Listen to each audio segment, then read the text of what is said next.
కొన్ని నియోజకవర్గాలలో కాంగ్రెస్ పరిస్థితి అస్తవ్యస్తంగా మారుతోందని పార్టీ వర్గాల్లోనే వినిపిస్తోంది.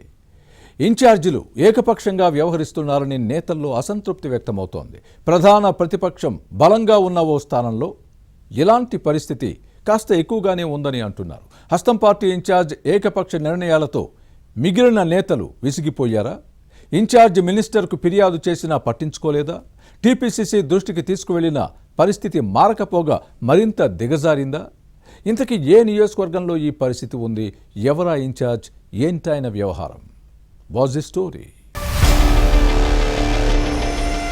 గల్లీ రాజకీయాలు, సిల్లీ వ్యవహారాలు కాంగ్రెస్లో సాధారణమంటారు. హుందా పాలిటిక్స్ ఉండనే ఉండవంటారు. వర్గ విభేదాలు, గ్రూప్ రాజకీయాలు లేకుండా హస్తం పార్టీ ఉండదనే మాట వినిపిస్తోంది.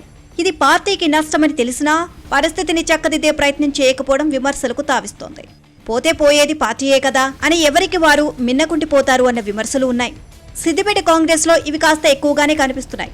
వర్గపోరు రోజురోజుకు ముదురుతోంది. పార్టీ ఇన్ఛార్జ్ పూజల హరికృష్ణ వ్యవహార శైలిపై క్యాడర్ భగ్గుమంటోంది.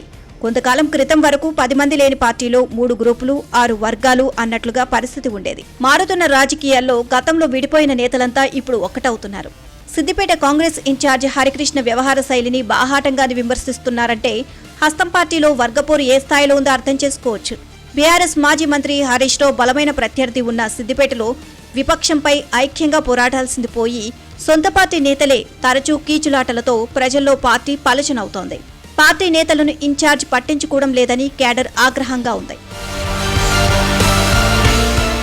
సిద్దిపేట నియోజకవర్గంలో కొంతకాలంగా సీనియర్ జూనియర్ నేతలకు మధ్య కీచులాటలు పెరిగాయి. ఒంటెత్తు పోకడలతో సొంత నిర్ణయాలు తీసుకుంటున్న హరికృష్ణతో కాంగ్రెస్ కు నష్టం జరుగుతుందనే వారు ఎక్కువయ్యారు. ఇన్ఛార్జిని బాధ్యతల నుంచి తప్పించకపోతే హస్తం పార్టీ భ్రష్టు పట్టుకుపోయే ప్రమాదం ఉందంటున్నారు. పూజల హరికృష్ణ వ్యవహార శైలిపై జిల్లా ఇన్ఛార్జ్ మంత్రి వివేక్ వెంకటస్వామికి ఫిర్యాదు చేశారంటే సమస్య తీవ్రతను గమనించవచ్చు. నియోజకవర్గానికి మంత్రులు, ముఖ్య నేతలు వచ్చినా ఎవరికీ సమాచారం ఇవ్వడమే లేదు అని క్యాడర్ మండిపడుతుంది. ఎప్పటినుంచో పార్టీ కోసం పనిచేస్తున్న వారికి కాదని, కాంగ్రెస్ అధికారంలోకి వచ్చినా చేరిన వారికి ప్రాధాన్యత ఇవ్వడాన్ని తప్పుపడుతున్నారు.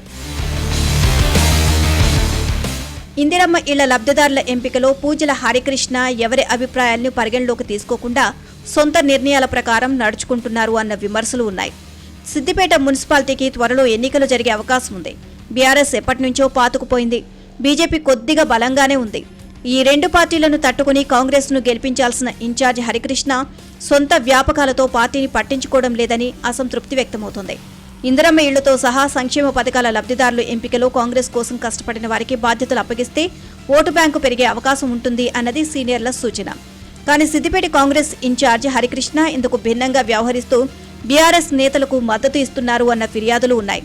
నియోజకవర్గ బాధ్యతలను కొత్తవారికి అప్పగించకపోతే కాంగ్రెస్ బలపడే అవకాశం లేదు అన్న వాదాన్ని బల్లగుద్ది మరీ వినిపిస్తున్నారు ఇన్ఛార్జ్ వ్యతిరేకులు.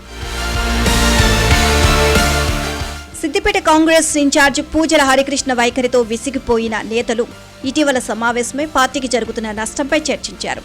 హరికృష్ణ తీరుపై చర్యలు తీసుకోవాలని, లేకపోతే సిద్దిపేటలో కాంగ్రెస్ బలపడే అవకాశం లేదన్న విషయాన్ని మరోసారి టీపీసీసీ దృష్టికి తీసుకువెళ్లాలని నిర్ణయించడం చర్చనీయాంశంగా మారింది. ఈ నేత తీరుతో నష్టం తప్పదని గతంలో పలుమార్లు పార్టీ దృష్టికి తీసుకొచ్చినా చర్యలు తీసుకొని కాంగ్రెస్ రాష్ట్ర నాయకత్వం తీరుపై అసంతృప్తి వ్యక్తం చేశారని సమాచారం. నేతల మధ్య విభేదాలతో సిద్దిపేటలో పార్టీ భవిష్యత్ అగమ్య గోచరంగా మారింది అనేవారు లేకపోలేదు. ఈ విషయంలో టీపీసీసీ జోక్యం చేసుకుని పరిస్థితిని సరిదిద్దాలని కాంగ్రెస్ నేతలు కోరుతున్నారు. లేకపోతే బలమైన ప్రతిపక్షం ఉన్న చోట అధికార పార్టీ పుంజుకునే అవకాశం లేదన్న విశ్లేషణలు ఉన్నాయి. సిద్దిపేట వ్యవహారంపై కాంగ్రెస్ రాష్ట్ర నాయకత్వం ఎలా స్పందిస్తుందో చూడాలి.